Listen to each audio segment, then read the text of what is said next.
हे असे जीन्सचे पॅन्टी ना तर तुमच्याकडे सुद्धा वेस्ट पडलेले असतील ना, तर माझ्याकडे सुद्धा हे अशी वेस्ट पडलेली होती. म्हटली चला आता ह्याच्यापासून आपण काहीतरी क्रिएटिव्हिटी करूया. आता माझी लेकी म्हणत होते की तू पण ना काय पण करत बसते मम्मी. कालच्या व्हिडिओ खाली ना खूप साऱ्या छान छान कमेंट्स होत्या, पण त्यात एक अशी कमेंट होती की आदिती जे पाठीमागे विजय थलपतींचं ड्रॉइंग काढत होती ना, तर ते त्यांनी बघितलं होतं वाटतं. मग ताई म्हणत होत्या की आम्हालाही दाखव ते पूर्ण झालेलं ड्रॉइंग बघायचे.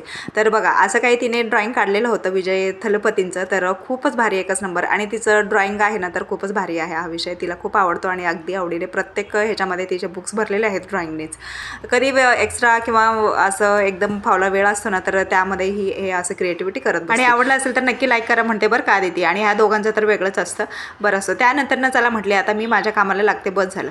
मग आता इथे वरचा भाग होता ना पॅन्टचा, तर ते पूर्ण असं कट करून मी टाकलेला आहे. आता तो वेस्टच आहे, कुठल्या कामासाठी नाही आहे. तर त्यानंतर ना आता जे खालचे 2 भाग राहिले होते ना तर त्याच्यामध्ये ना मी अशी कट्स लावली आणि खालचा जो एकदम जाडसर भाग होता ना तर साईडचे सगळे मी कट्स लावले, म्हणजे कट करून टाकलेले आहे. आणि त्याच्यानंतर ना आता हे जे असे ट्रायंगल टाईप आहे ना तर ते एकावरती एक असं काही ठेवून घ्यायचं आहे. आणि खालचा भाग ना थोडंसं असं चिरल्यासारखं चीर पडल्यासारखं झालं होतं, ते मी तिथे शिलाई वगैरे मारून टाकेन. त्याच्यानंतर ना इथे असं मार्किंग जिथे केलेलं आहे ना मग तिथे शिलाई मारून घ्यायची. आणि मधला जे मी मार्क करते ना तर तिथे मारायचं नाही बरं का. तर तिथून असं स्ट्रेट असंच मी दाखवलेले आहे, पण तिथे मारायचं नाही आहे. आणि साईडचा जो भाग आहे ना असं फोल्ड करायचा आहे, वरचा कमरेचा भाग. आणि खालचा केलं तरी चालतो किंवा नाही केलं तरी चालतो. मी तिथे डिझाईन करणार आहे त्यासाठी मी केलेली नाही. तर बघा असं काही खालचा भाग मी सोडलेला होता आणि जिथे मार्क केलेली आहे ना तर तिथंपर्यंतच आपल्याला टिप मारायची आहे आणि बाकीचा कटचा भाग तसंच ठेवायचा आहे.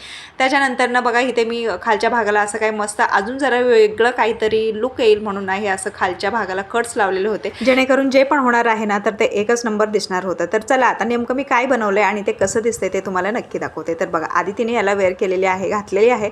तर कसं दिसतंय तर खूपच भारी बरं का. अगदी ह्या अशा जुन्या जीन्स पॅन्टपासून आपण काहीतरी बनवतोय किंवा क्रिएटिव्हिटी करतोय, तर हे खूपच भारी आहे आणि एकच नंबर दिसत होतं. तर आता इथे ना मी हे एक स्कर्ट दाखवा म्हणत होते, तर आधी तर इथे एकदम अगदी तिला फॅशन शोच्या रनवेवरती चालल्यासारखं वाटत होतं. बरं सो ही क्रिएटिव्हिटी आवडली असेल ना तर नक्की व्हिडिओला लाईक करा आणि आपल्या चॅनल पेजला सबस्क्राईब करा. तर चला भेटूयात, बाय.